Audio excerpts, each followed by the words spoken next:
जय हिंद दोस्तों, आप सभी का स्वागत है एक बार फिर से आपके अपने यूट्यूब चैनल यूनिक ज्ञान में। आज हम BA 5th semester history paper second का क्वेश्चन पेपर देखेंगे, जिसका कोर्स टाइटल है socio cultural and economic history of medieval India 1200 AD to 1700 AD। ये जिसका भी सिलेबस है उसके लिए ये मोस्ट इम्पॉर्टेंट वीडियो हो जाती है, क्योंकि आपको क्वेश्चन पेपर्स प्रीवियस ईयर देखने से पता चलता है कि किस प्रकार से किन टॉपिक से प्रश्न पूछे जा रहे हैं। यहाँ पर क्वेश्चंस तो आपको देखने को मिलेंगे। सबसे अच्छी बात यह है कि यहाँ पर आपको उसका सॉल्यूशन भी देखने को मिल जाएगा, जिससे आपकी तैयारी बेहतरीन होगी। वो जो क्वेश्चंस है तैयार भी हो जाएंगे, और ये जो प्रीवियस ईयर क्वेश्चन पेपर है सॉल्यूशन है, ये आपको टेलीग्राम चैनल पर भेज दिया जाएगा, जिसका लिंक डिस्क्रिप्शन बॉक्स में है, तो वहाँ से आप देख सकते हैं। चलिए देखते हैं किस प्रकार के प्रश्न कौन कौन से आए हुए हैं। अगर आप चैनल पर नए हैं तो चैनल को सब्सक्राइब कर लीजिए, ऐसे ही क्लासेस आपको मिलती रहेंगी। अपने दोस्तों के पास भी शेयर करिए। चलिए देखते हैं हमारा पहला प्रश्न क्या है इस सिलेबस का। पहला हमारा प्रश्न है मेगास्थनीज के विषय में। सबसे पहले हम पूरा क्वेश्चन पेपर आपको दिखाएंगे, उसके बाद एक एक क्वेश्चन का उसका आंसर आपको हम बताएंगे। सेकंड क्वेश्चन है बरीद मंडी क्या है। तीसरा है आपका दीवाने अर्ज क्या है। चौथा रहीम के विषय में बताना है, और पांचवा है नानक जी के विषय में बताना है। छठा है रानी पद्मिनी, और सातवां प्रश्न है मनसबदारी प्रथा, और आठवां प्रश्न है खिराज। नौवां प्रश्न है हुंडी क्या है, और 10वां प्रश्न है कासिम बाजार क्या है। अति लघुत्तरी में आपको 10 प्रश्न दिए जाते हैं, 10 प्रश्नों के आपको उत्तर देना होता है। तो ये 10 प्रश्न हैं।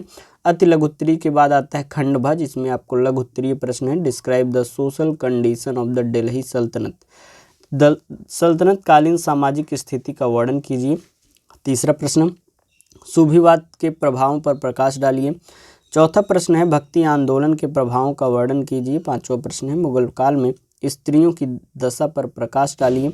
छठा प्रश्न है दिल्ली सल्तनत की आर्थिक स्थिति की विवेचना कीजिए। सातवां प्रश्न है अस्थायी बंदोबस्त क्या है, और अस्थायी बंदोबस्त क्या था, what was the permanent settlement. आठवां प्रश्न है describe the beginning of European banking in India. Bharat में यूरोपीय बैंक की प्रारंभ कैसे हुआ, उसका वर्णन हमें करना है। उसके बाद आ जाता है सेक्शन सी खंड सा, जिसमें आपको दीर्घ उत्तरी 2 प्रश्नों के किन्हीं 2 प्रश्नों के उत्तर देने होते हैं, जो कि 4 प्रश्न इसमें आपको दिए जाते हैं।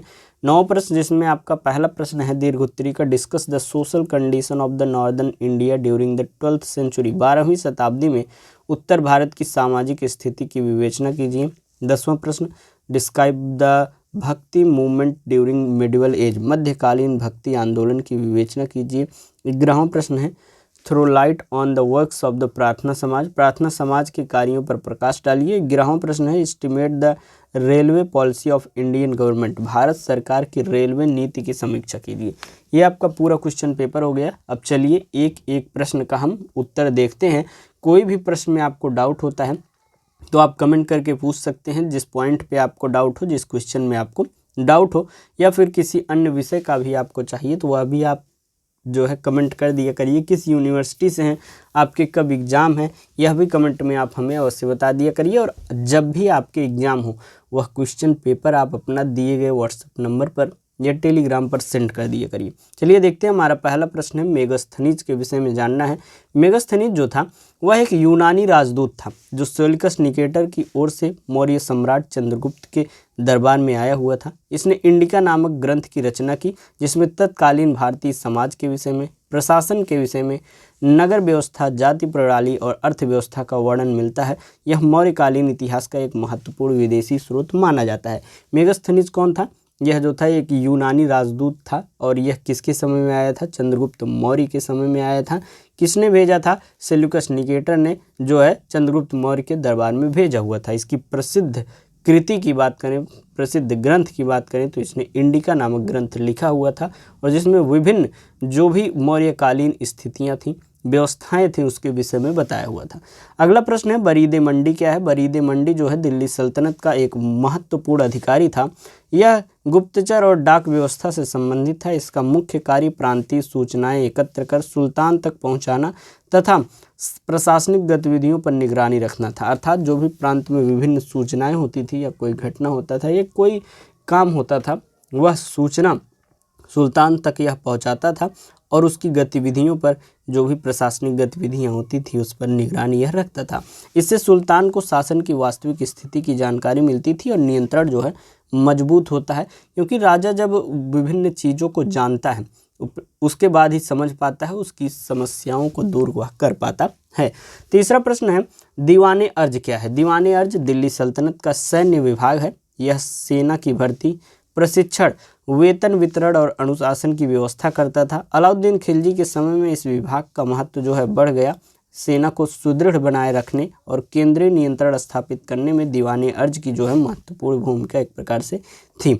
अगला प्रश्न रहीम के विषय में। रहीम तो आपने दोहा भी पढ़ा होगा, रहीम के दोहे।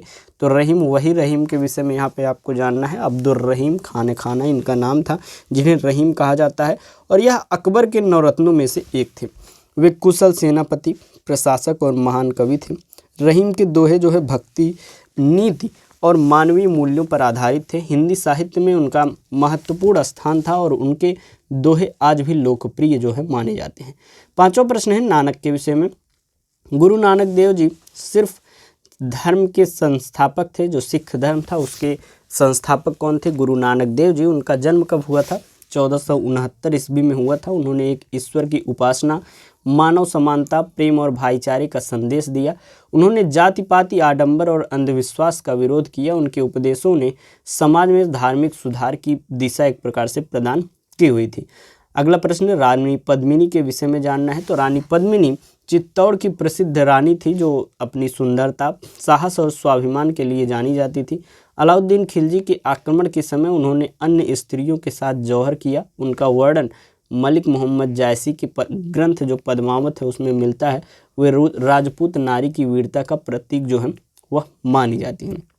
अगला प्रश्न सातवां प्रश्न है मनसबदारी व्यवस्था क्या थी। मनसबदारी व्यवस्था जो थी वह मुगल काल की प्रशासनिक और सैन्य व्यवस्था थी, जिसकी शुरुआत अकबर ने की। मनसबदारों को पद अर्थात मनसब दिया जाता था, जिसके आधार पर उनकी हैसियत और सैनिक संख्या तय होती थी। इस प्रणाली से प्रशासन पर सम्राट का नियंत्रण बना रहता था और सेना संगठित रहती थी। अगला प्रश्न नौवां प्रश्न खिराज क्या था। खिराज एक प्रकार का कर था। खिराज जो है मध्यकालीन भारत में भूमि पर लगाए जाने वाला कर था और यह मुख्यतः जो है कर गैर मुस्लिम कृषकों से वसूला जाता था, अर्थात हिंदू जो कृषक थे उनसे वसूला जाता था खिराज जो कर था। इसकी दर जो है भूमि की उपज के अनुसार निर्धारित हो जाती थी, अर्थात जैसे उपज होती थी उसी आधार पर कर जो है कम ज़्यादा वसूला जाता था। खिराज जो है राज्य की आय का प्रमुख स्रोत था और इससे शासन की आर्थिक व्यवस्था जो है संचालित होती थी। नौवां प्रश्न हुंडी क्या है। हुंडी जो है मध्यकालीन भारत की एक प्रचलित बैंकिंग और साख पत्र प्रणाली थी। इसके माध्यम से व्यापारी बिना नगद लेन देन के धन का स्थानांतरण करते थे। इससे व्यापार और सुरक्षित और सरल होता था। हुंडी ने आंतरिक और अंतर्राष्ट्रीय व्यापार के विकास में महत्वपूर्ण भूमिका निभाई हुई थी। जैसा कि कोई सांकेतिक चीज़ रहती थी उसको दिखाने पर जो भी उनको लेना होता था मिल जाता था। जैसे आपने पुरानी पिक्चरों में देखा होगा कि आधे नोट फटे हुए जो है विलेन के पास रहते हैं, आधे जो है व्यापारी के पास। आधा जब दिखाता है दोनों मिलाता है, उसके बाद जो है जो भी सामान रहता है वह देता है। तो उसी प्रकार से आप सांकेतिक चीज़ को ही समझ लीजिए। पत्र एक दिया जाता था, वही हुंडी होती थी और हुंडी को दिखाकर जो भी सामान लेना होता था जहाँ पर भी वह ले लेते थे। अगला प्रश्न है कासिम बाजार क्या है। कासिम बाजार मध्यकालीन भारत का एक प्रसिद्ध व्यापारिक केंद्र था। यह विशेष रूप से वस्त्र, रेशम और अन्य वाणिज्यिक वस्तुओं के लिए जाना जाता था। यहाँ भारतीय और विदेशी व्यापारी जो है आते थे। कासिम बाजार ने क्षेत्रीय व्यापार और आर्थिक गतिविधियों को एक प्रकार से बढ़ावा देने में महत्वपूर्ण भूमिका जो है निभाई हुई थी। अगला प्रश्न हम पहुंच गए हैं लघु उत्तरी में। लघु उत्तरी में हमारा पहला प्रश्न क्या था कि सल्तनत काल में सामाजिक स्थिति कैसी थी। सल्तनत कालीन भारतीय समाज जो है बहुजातीय, बहुधार्मिक और वर्ग विभाजित था। समाज में मुस्लिम शासक वर्ग और बहुसंख्यक हिंदू प्रजा के बीच जो है स्पष्ट अंतर जो है वह दिखाई देता था। जाति प्रथा जो है प्रचलित थी और सामाजिक ऊंच नीच जो है बनी हुई थी। मुसलमानों में भी अमीर, उलेमा और सामान्य जनता के बीच भेदभाव था, अर्थात हिंदू और मुस्लिम में तो भेदभाव किया ही जाता था और मुसलमानों में भी जो अमीर थे और जो गरीब थे उनके मध्य जो है भेदभाव किया जाता था। स्त्रियों की स्थिति की बात करें तो सामान्यतः यह कमज़ोर थी, क्योंकि उस समय पर्दा प्रथा, बाल विवाह और बहुविवाह जो है प्रचलित थे। शिक्षा सीमित वर्गों तक थी, परंतु कला जो है, संगीत और स्थापत्य का जो है विकास हुआ। सामाजिक जीवन पर धर्म का जो है गहरा प्रभाव एक प्रकार से उस समय हमें देखने को मिला था। तीसरा प्रश्न है, सूफीवाद के प्रभाव क्या पड़े। सूफीवाद जो विचारधारा थी उसके आम जनता पर या जो भी उस समय चल रहा था वो सामाजिक स्थिति थी उस पर क्या प्रभाव पड़े। सूफीवाद ने मध्यकालीन भारतीय समाज में धार्मिक सहिष्णुता, प्रेम और मानवता की भावना का विकास किया। सूफी संतों ने ईश्वर प्रेम को सर्वोच्च मानते हुए जाति, धर्म और बाह्य आडंबरों का विरोध किया। उनके खानकाह सामाजिक समरसता के केंद्र बने, जहां हिंदू और मुसलमान समान रूप से जो है वह आते थे। सूफीवाद के प्रभाव से हिंदू मुस्लिम एकता को जो है बढ़ावा मिला। संगीत, कविता और साहित्य में भी सूफी विचारधारा का गहरा प्रभाव पड़ा। इसने भारतीय संस्कृति को उदार और मानवीय स्वरूप प्रदान किया हुआ था। ये तो सूफी आंदोलन की बात हो गई। भक्ति आंदोलन जो हुए थे उसके क्या प्रभाव पड़े थे। भक्ति आंदोलन ने भारतीय समाज और धर्म में व्यापक परिवर्तन किए हुए थे। इस आंदोलन ने ईश्वर भक्ति को सरल, व्यक्तिगत और भावनात्मक बनाया। संतों ने जाति पात, छुआछूत, कर्मकांड और धार्मिक आडंबरों का विरोध किया।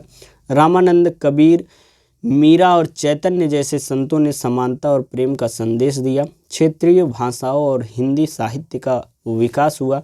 भक्ति आंदोलन ने सामाजिक चेतना को जागृत किया और समाज में नैतिकता, सहिष्णुता तथा मानवतावादी मूल्यों को सुदृढ़ किया हुआ था।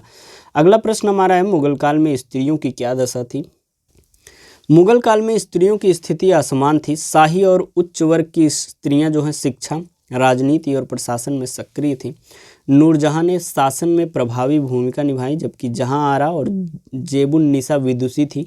सामान्य स्त्रियों की दशा दयनीय थी।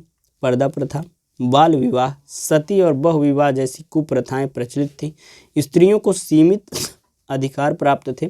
फिर भी कला, साहित्य और समाज में कुछ स्त्रियों ने उल्लेखनीय योगदान किया हुआ था। अर्थात जो सामान्य घर की स्त्रियां थीं उनको तो दयनीय स्थिति थी उनको शिक्षा का अवसर नहीं मिलता था, उन्हें अपनी कला साहित्य को दिखाने का अवसर नहीं मिलता था। लेकिन जो भी विदुषियाँ थीं, जो ऊंचे घरानों से थीं, उन्होंने कुछ न कुछ विकास किया। जैसे कि आपने देखा होगा रजिया सुल्तान एक शासिका भी बनती हैं और वो विभिन्न कार्य भी शासन में करती हैं। अगला प्रश्न हम देखेंगे, छठा प्रश्न, दिल्ली सल्तनत की आर्थिक स्थिति कैसी थी।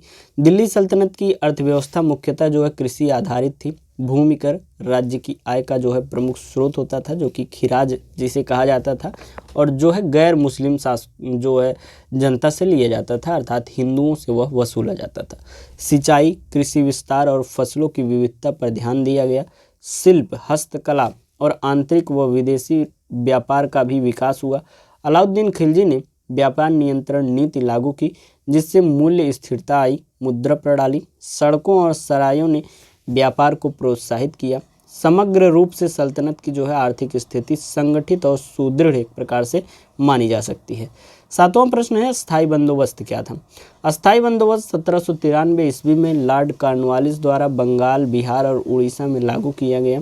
इसके अंतर्गत जमींदारों को भूमि का स्वामी मानते हुए उनसे अस्थायी रूप से लगान निर्धारित किया गया।